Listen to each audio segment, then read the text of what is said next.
Dalam musim PKP ataupun Perintah Kawalan Pergerakan ini, ramai yang duduk rumah rasa stres, tak ada senaman dan kerjanya makan. Nak makan benda yang manis. So ini akan membuatkan badan kita terdedah kepada gejala terlalu banyak insulin kerana insulin yang dihasilkan itu tidak lagi peka.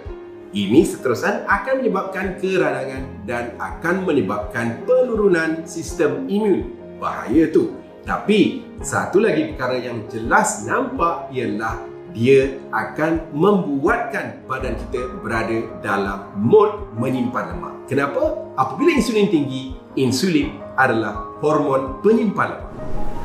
Okey, bagaimana untuk menukarkan mod simpan lemak kepada mod bakar lemak?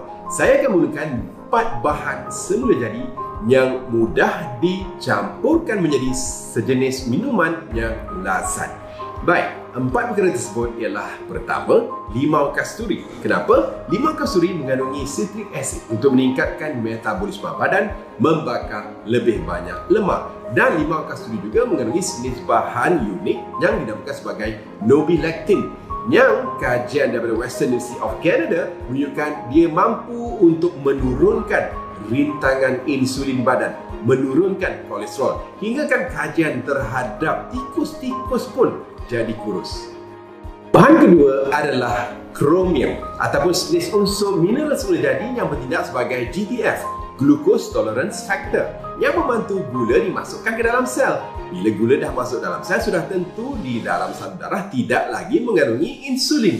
Dan apabila insulin tidak ada, badan anda sebenarnya berada dalam mod membakar lemak, sebab insulinlah punca bahan yang mengawal lemak badan anda dari dibakar.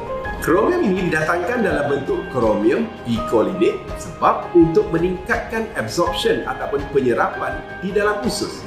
Bahan ketiga yang digunakan ialah biotin ataupun vitamin B7, yang mana ia didapati mampu untuk meningkatkan tahap metabolisme pada waktu kita sedang berehat. Dan ini sudah tentu boleh menggalakkan lagi pembakaran lemak.